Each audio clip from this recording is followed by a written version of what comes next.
Linggo ng palaspas ng pagpapakasakit ng Panginoon. Mapagpalang araw po sa inyong lahat. Ngayon po ay ika-29 ng Marso. Pakinggan po natin ngayon ang mabuting balita ng Panginoon. Ang mabuting balita ng Panginoon ayon kay San Mateo. Malapit na sila sa Jerusalem. Pagdating nila sa Bethphage, sa bundok ng mga Olibo, pinauna ni Jesus ang 2 alagad. Sinabi niya sa kanila, "Pumunta kayo sa susunod na nayon. Makikita ninyo roon ang isang inahingasno na nakatali kasama ang kanyang bisiro. Kalagin ninyo at dalhin dito. Kapag may sumita sa inyo, sabihin ninyong kailangan ng Panginoon at hindi nakikibo iyon." Nangyari ito upang matupad ang sinabi ng propeta. Sabihin ninyo sa lungsod ng Sion, masdan mo, dumarating ang iyong hari. Siya'y mapagpakumbaba, nakasakay sa isang asno, sa isang bisiro ng isang asno. Lumakad nga ang mga alagad at ginawang iniutos ni Jesus.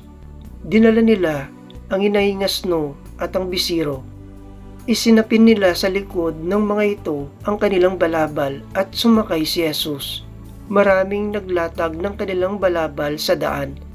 Ang iba namay pumutol ng mga sanga ng kahoy at inilatag din sa daan. Nagsisigawan ang mga taong nauuna at sumusunod sa kanya. Mabuhay ang anak ni David, pagpalain ang dumarating sa ngalan ng Panginoon. Purihin ang Diyos. Pagpasok ni Jesus sa Jerusalem, nagulo ang buong lungsod. Sino kaya ito? Tanong nila. Si Jesus, ang propetang taga Nazaret, Galilea, sagot ng karamihan. Ang mabuting balita ng Panginoon. Pinupuri ka namin, Panginoong Hesukristo. Pagbasa mula sa aklat ni Propeta Isayas. Ang makapangyarihang Panginoon ang nagturo sa akin nang sasabihin ko para tulungan ang mahihina. Tuwing umaga'y kanyang binubuksan ang aking pandinig. Nananabik akong malaman kung ano ang ituturo niya sa akin. Binigyan niya ako ng pangunawa, hindi ako naghimagsik ni tumalikod sa kanya. Hindi ako tumutol nang bubugin nila ako. Hindi ako kumibo nang ako'y kanilang insultuhin. Pinabayaan ko silang bunutin ang buhok ko't balbas, gayon din nang lurhan nila ako sa mukha. Ang mga dustang ginawa nila'y di ko pinapansin, pagkat ang makapangyarihang Panginoon ang tumutulong sa akin. Handa akong magtiis na sampaling parang bato, pagkat aking batid na ang sarili ko'y di mapapahiya. Ang salita ng Diyos. Salamat sa Diyos. Salmong tugunan. Diyos ko, bakit naman ako iyong pinabayaan? Bawat taong makakita'y umiiling, nanunukso, palibak na nagtatawat sinasabi ang ganito. Nagtiwala siya sa Diyos, ngunit hindi siya pansin. Kung talagang minamahal, bakit hindi intindihin? Diyos ko, bakit naman ako iyong pinabayaan? May pangkat ng mga buhong na sa aki pumaligid, para akong nasa gitna niyong asong mababangis. Mga kamay ko at paay butas na pa akong matulis, ang buto ng katawan ko ay mabibilang sa masid. Diyos ko, bakit naman ako iyong pinabayaan? Pinaghati-hati nila ang damit ko sa katawan, ang hinubad na tunika'y dinaan sa sapalaran. Huwag mo akong ulilahin, huwag talikdan. Panginoon o aking tagapagligtas, bilisan mo ang pagtulong. Diyos ko, bakit naman ako iyong pinabayaan? Ang lahat ng ginawa mo'y ihayag ko sa lahat. Sa gitna ng kapulungay, pupurihin kitang ganap. Purihin ang Panginoon ng lahat ng kanyang lingkod, siya inyong dakilain, kayong angkan ni Jacob. Ikaw, bayan ng Israel, ay sumamba at maglingkod. Diyos ko, bakit naman ako iyong pinabayaan? Pagbasa mula sa sulat ni Apostol San Pablo sa mga taga-Filipos. Si Kristo Jesus, bagamat siya'y Diyos, ay hindi nagpilit na manatiling kapantay ng Diyos. Bagkus, hinubad niya ang lahat ng katangian ng pagka-Diyos. Nagkatawang tao at namuhay ng isang alipin. Nang maging tao, siya'y nagpakababa at naging masunurin hanggang kamatayan. Oo, hanggang kamatayan sa krus. Kaya naman, siya'y itinampok ng Diyos at binigyan ng pangalang higit sa lahat ng pangalan. Ano pat ang lahat ng nilalang na nasa langit, nasa lupa, at nasa ilalim ng lupa ay maninikluhod at sasamba sa Kanya. At ipapahayag ng lahat na si Hesukristo ang Panginoon sa ikararangal ng Diyos Ama. Ang Salita ng Diyos. Salamat sa Diyos. Awit pambungad sa mabuting balita. Masunuring Kristo Jesus naghain ng buhay sa krus, kaya't dinakila ng Diyos, binigyan ng ngalang tampok sa langit at sansinukob. Ang pagpapakasakit ng ating Panginoong Hesukristo ayon kay San Mateo. Noong panahong iyon, si Judas Iscariote, isa sa 12, ay nakipagkita sa mga punong saserdote. Ano po ang ibibigay ninyo sa akin kung tulungan ko kayong madakip si Jesus? Tanong niya. Noon din ay binilangan nila siya ng 30 salaping pilak. Mula noon, humanap na si Judas ng pagkakataon upang maipagkanulo si Jesus. Dumating ang unang araw ng kapistahan ng tinapay na walang lebadura. Lumapit kay Jesus ang mga alagad at nagtanong, "Saan po ninyo ibig na ipaghanda namin kayo ng hapunang Pampaskwa?" Sumagot siya, "Pumunta kayo sa lungsod at hanapin ninyo ang taong ito. Sabihin sa kanyang ganito ang ipinasasabi ng guro, malapit na ang aking oras. Ako at ang mga alagad ko'y sa bahay mo kakain ng hapunang Pampaskwa." Sinunod ng mga alagad ang utos ni Jesus at inihanda nila ang hapunang Pampaskwa. Nang gabing yaon, dumulog sa hapag si Jesus kasama ng 12 alagad. Samantalang sila'y kumakain, nangusap si Jesus, "Sinasabi ko, isa sa inyo ang mga magkakanulo sa akin." Nanlumo ang mga alagad at isa't isa'y nagtanong sa kanya, "Ako po ba, Panginoon?" Sumagot si Jesus, "Ikaw na ang nagsabi." Samantalang sila'y kumakain, hinawakan ni Jesus ang tinapay at matapos na magpasalamat sa Diyos, kanyang pinaghati-hati at ibinigay sa mga alagad.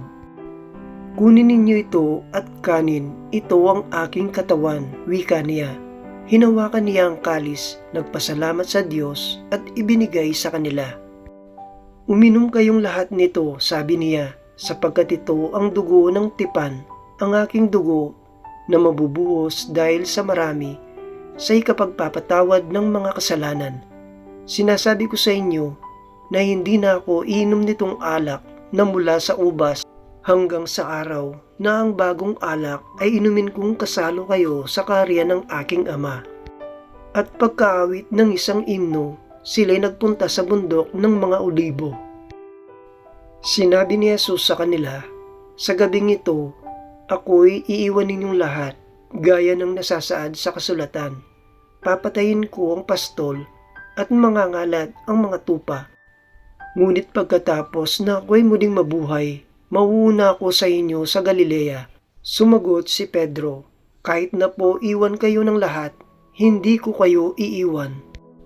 "Tandaan mo," sabi ni Jesus, "sa gabi ring ito, bago tumilawok ang manok, makaitlong mo kong itatatwa." Ngunit matigas na sinabi ni Pedro, Kahit na ako ay patayin kasama ninyo, hindi ko kayo itatatuwa. Gayon din ang sinabi ng lahat ng alagad.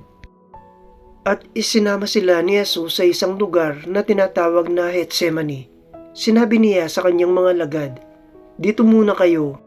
Mananalangin ako sa dako roon." Ngunit isinama niya si Pedro at ang dalawang anak ni Zebedeo at nagsimulang mabagabag at maghirap ang kanyang kalooban. Sinabi niya sa kanila, "Ang puso ko'y tigib ng hapis na halos ikamatay ko. Maghintay kayo rito at makipagpuyat sa akin." Pagkalayo ng kaunti, nagpatira pa siya at nanalangin, "Ama ko, kung maaari, ilayo mo sa akin ang kalis ng paghihirap na ito. Gayunman, huwag ang kalooban ko, kundi ang kalooban mo ang mangyari." Nagbalik siya at dinatnan niyang natutulog ang tatlong alagad. Sinabi niya kay Pedro, "Talaga bang hindi kayo makapagpuyat na kasama ko kahit isang oras man lamang? Magpuyat kayo at manalangin upang huwag kayong madaig ng tukso. Ang espiritu'y nakahanda ngunit mahina ang laman." Muli siyang lumayo at nanalangin, "Ama ko, kung hindi maiaalis ang kalis na ito nang hindi ko iinumin, mangyari ang iyong kalooban." Muli siyang nagbalik at dinatnan na naman niya silang natutulog sapagkat sila'y antok na antok. Iniwan niya uli ang tatlong alagad at muli siyang nanalangin at iyon din ang sinabi. Nagbalik na naman siya sa mga alagad at sinabi sa kanila, "Natutulog pa ba kayo at nagpapahinga? Dumating na ang oras na ipagkakanulo ang anak ng tao sa mga makasalanan. Tayo na, narito na ang magkakanulo sa akin." Nagsasalita pa si Jesus nang dumating si Judas, isa sa 12. May kasama siyang maraming tao na may dalang mga tabak at mga pamalo. Galing sila sa mga punong saserdote at sa matatanda ng bayan. Bago pa sila dumating doon, ibinigay na ng taksil ang ganitong hudyat, "Ang hagkan ko, ang siya nating pakay, dakpin ninyo agad." Kaya't nilapitan ni Judas si Jesus at binati, "Magandang gabi po, Guro." Saka hinagkan. Sinabi sa kanya ni Jesus, "Kaibigan, gawin mo na ang sadya mo." At nilapitan siya ng mga tao at dinakip. Nagbunot ng tabak ang isa sa mga kasama ni Jesus. Tinagaan niya ang alipin ng pinakapunong saserdote at natigpas ang tainga niyon. Sinabi ni Jesus, "Isalong mo ang iyong tabak. Ang gumagamit ng tabak ay sa tabak mamamatay. Hindi mo ba alam na makahihingi ako sa aking Ama ng higit pa sa 12 batalyon ng mga anghel at padadalhan niya ako agad? Ngunit paanong matutupad ang mga kasulatang nagsasabi na ito'y dapat mangyari?" At binalingan niya ang mga tao at sinabi, "Ako ba'y tulisan at naparito kayong may mga tabak at mga pamalo para dakpin ako? Araw-araw ako'y nagtuturo sa templo at hindi ninyo ako dinakip. Ngunit nangyaring lahat ito upang matupad ang sinulat ng mga propeta." Tumakas ang mga alagad at iniwan siyang mag-isa. Dinala si Jesus ng mga dumakip sa kanya sa bahay ni Caiphas, ang pinakapunong saserdote. Dooy nakakatipon ang mga eskriba at ang matatanda ng bayan. Sumunod sa kanya si Pedro, ngunit malayo ang agwat nila. Pagdating sa tahanan ng pinakapunong saserdote, pumasok siya sa patio at naupong kasama ng mga bantay upang makita kung ano ang mangyayari. Nagganap naman ang mga punong saserdote at ang buong Sanhedrin ng saksing magsisinungaling laban kay Jesus upang maipapatay siya. Ngunit wala silang matagpuan, bagamat maraming humarap at nagsabi ng kabulaanan tungkol sa kanya. Sa wakas, may 2 humarap at nagsabi, "Sinabi ng taong ito, nagigibain niya ang templo at muling itatayo sa loob ng 3 araw." Tumindig ang pinakapunong saserdote at sinabi kay Jesus, "Wala ka bang may sasagot sa paratang na ito sa iyo?" Ngunit hindi umimik si Jesus. At sinabi sa kanya ng pinakapunong saserdote, "Iniutos ko sa iyo sabihin mo sa amin, sa ngalan ng Diyos na buhay, kung ikaw ang Mesiyas, ang anak ng Diyos.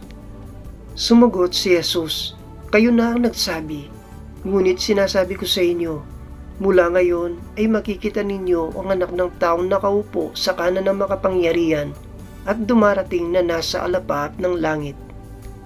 Nang marinig ito ng pinakapunong saserdote, winahak niya ang sariling kasuotan at sinabi, ito'y kalapastanganan sa Diyos. Hindi na natin kailangan ang mga saksi. Narinig ninyo ang kanyang paglapastanganan sa Diyos. Ano sa palagay ninyo? Sumagot sila, dapat siyang mamatay. Siniluran nila sa muka at pinagsusuntok. Sinampal naman siya ng iba at ang sabi, Kristo, hulaan mo nga kung sino ang sumampal sa iyo. Samantala, si Pedro'y nakaupo sa patio. Nilapitan siya ng isang alilang babae at ang sabi, kasama ka rin ni Jesus na taga Galilea, hindi ba? Ngunit itinanggi niya ito sa harapan ng lahat. Wala akong nalalaman sa sinasabi mo, sagot niya. Pumunta sa may pintuan si Pedro. Nakita siya ng isa pang alilang babae at sinabi sa mga naroon, ang lalaking ito'y kasama ni Jesus na taga Nazaret. Muli siyang tumanggi. Isinusumpa ko, hindi ko nakikilala ang taong iyan. Maya-maya'y lumapit kay Pedro ang mga naroon. Sinabi nila, isa ka nga sa kanila. Nakikilala sa iyong pagsasalita.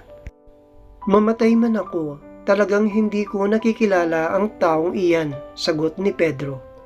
Siya namang nagpatilawok ng manok at naalaala ni Pedro ang sabi ni Jesus, bago tumilawok ang manok, makaitlo mo kong itatatwa. Lumabas siya at nanangis ng buong kapaitan. Kinaumagahan, nagpulong ang mga punong saserdote at ang mga matatanda ng bayan kung paano may papapatay si Jesus. Iginapos nila siya at dinala sa Gobernador Pilato. Nang makita ni Judas na si Jesus ay hinatulang mamatay, nagsisi siya at isinahuli sa mga punong saserdote at sa matatanda ng bayan ang 30 salaping pilak. Sinabi niya, nagkasala ako. Ipinagkanulo ko ang taong walang sala. Ano ang pakialam namin? Bahala ka, sagot nila. Iniyagis ni Judas ang mga salaping pilak sa loob ng templo, saka siya umalis at nagbigti. Pinulot ng mga punong saserdote ang mga salaping pilak. Sinabi nila, labag sa kautusan na ilagay ang salaping ito sa kabangyaman ng templo. Ito'y kabayaran sa buhay ng isang tao. Nagkaisa sila na ang salapi ay ibayad sa bukid ng magpapalayok upang gawing libingan ng mga dayuhan.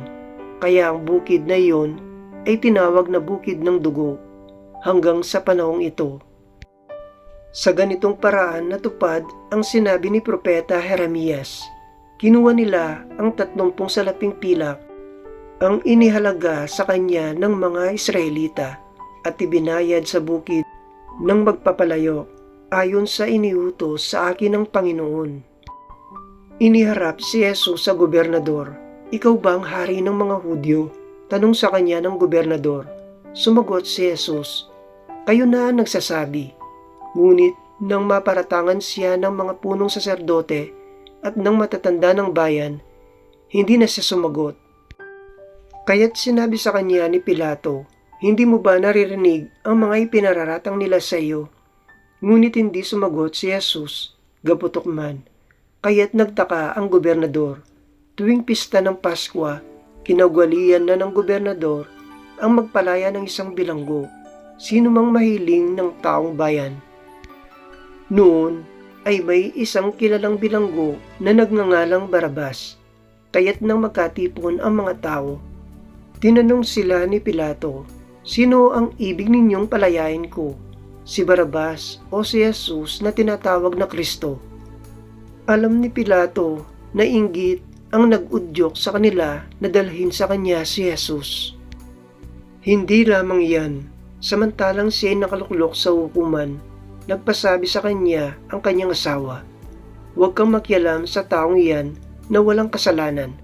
sapagkat kagabi pinahirapan ako ng aking panaginip tungkol sa kanya. Ang mga tao na may sinulsulan ng mga punong saserdote at ng matatanda ng bayan na hilingin kay Pilato na si Barrabas ang palayain at si Jesus ay ipapatay. Muli silang tinanong ng gobernador, "Sino sa dalawa ang ibig ninyong palayain ko?" "Si Barrabas po," sagot nila. Sinabi sa kanila ni Pilato, "Kung gayon, ano ang gagawin ko kay Jesus na tinatawag na Kristo?" Sumagot ang lahat, "Ipako sa krus." "Bakit? Anong masama ang ginawa niya?" tanong ni Pilato. Ngunit lalo pa nilang isinigaw, "Ipako sa krus." Nang makita ni Pilato na wala siyang magagawa at malamang pang magkagulo ang mga tao, nagpakuha siya ng tubig at naghugas ng kamay sa harapan ng mga tao. "Wala akong pananagutan sa kamatayan ng taong ito. Bahala kayo," sabi ni Pilato. Sumagot ang mga tao, "Pinananagutan namin at ng aming mga anak ang pagkamatay niya." At pinalaya niya si Barrabas. Ngunit ipinagupit si Jesus at ibinigay sa kanila upang ipako sa krus. Si Jesus ay dinala ng mga kawal ng gobernador sa pretoryo at nagkatipon ang buong batalyon sa paligid niya. Hinubaran nila siya at sinuotan ng isang balabal na pulang-pula. Naglikaw sila ng halamang matinik at ipinutong sa kanya. Saka pinapaghawak ng isang tambo sa kanyang kanang kamay.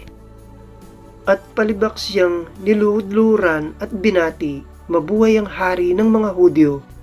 Siya'y pinaglulurhan, kinuha nila ang tambo at siya'y pinaghahampas sa ulo. At matapos kutyain, kanilang inalisan siya ng balabal, sinuotan ng sariling damit at inilabas upang ipako sa krus. Paglabas nila ng lungsod, kanilang nakita ang isang lalaking nagngangalang Simon, isang taga-Sirene. Pilit nilang ipinapasan sa kanya ang krus ni Jesus. Pagdating sa lugar na tinatawag na Golgota, na nangangahulugang puok ng bungo, binigyan nila si Jesus ng alak na hinaluan ng apdo, ngunit nang matikman niya ay hindi ininom. Nang maipako na siya sa krus, pinagati-atian nila ang kanyang mga damit at matapos magsapalaran. At naupo sila upang siya'y bantayan. Nakasulat sa kanyang ulunan ang sakdal laban sa kanya. Ito'y si Jesus, ang hari ng mga Hudyo. 2 tulisan ang kasabay niyang ipinako sa krus, isa sa kanan at isa sa kaliwa. Nilibak siya ng mga nagdaraan at tangu-tangu pang sinabi, "Di ba ikaw ang gigiba ng templo at muling magtatayo nito sa loob ng 3 araw? Iligtas mo ngayon ang iyong sarili.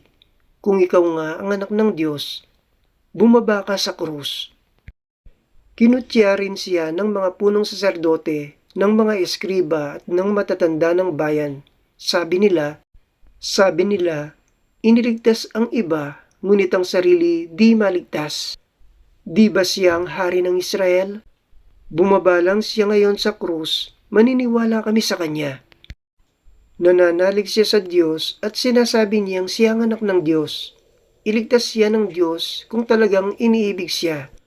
At inalipusta rin siya ng mga tulisang ipinakong kasabay niya. Mula sa tanghaliang tapat hanggang sa 3 ng hapon ay nagdilim sa buong lupain. Nang mag-3 ng hapon, sumigaw si Jesus, "Eli, Eli, lama sabachthani?" Ibig sabihin, Diyos ko, bakit mo ako pinabayaan?"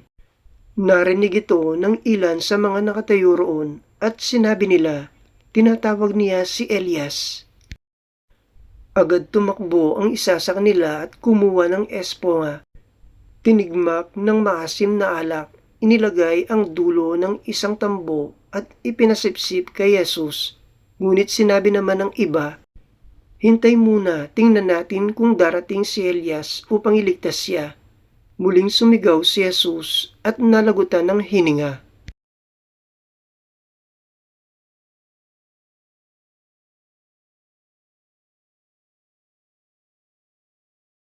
Biglang napunit sa gitna ang tabing ng templo mula sa itaas hanggang sa ibaba.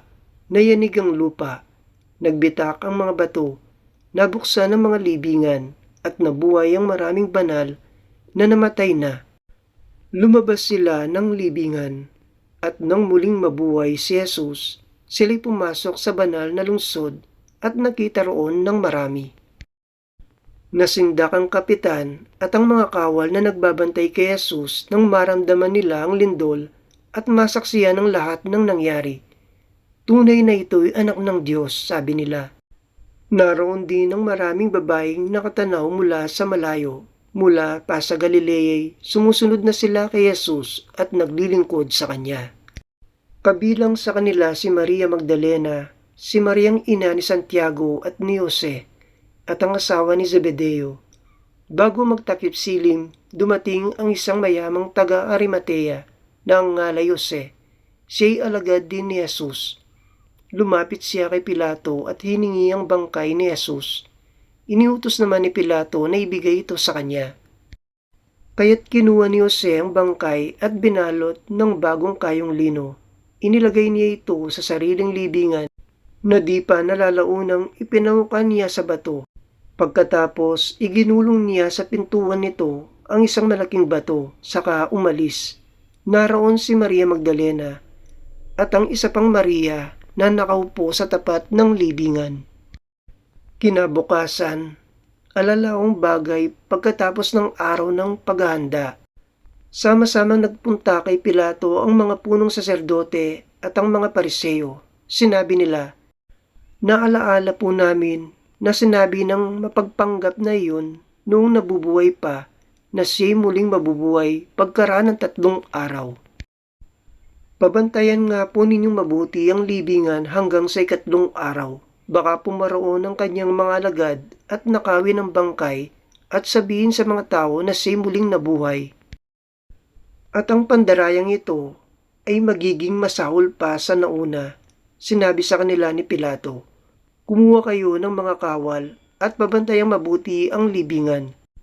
Kaya't pumaroon sila at nilagyan ng tatakang bato at pinabantayan ang libingan upang matiyak nilang di ito pakikialaman ninuman. Ang mabuting balita ng Panginoon. Pinupuri ka namin, Panginoong Hesukristo.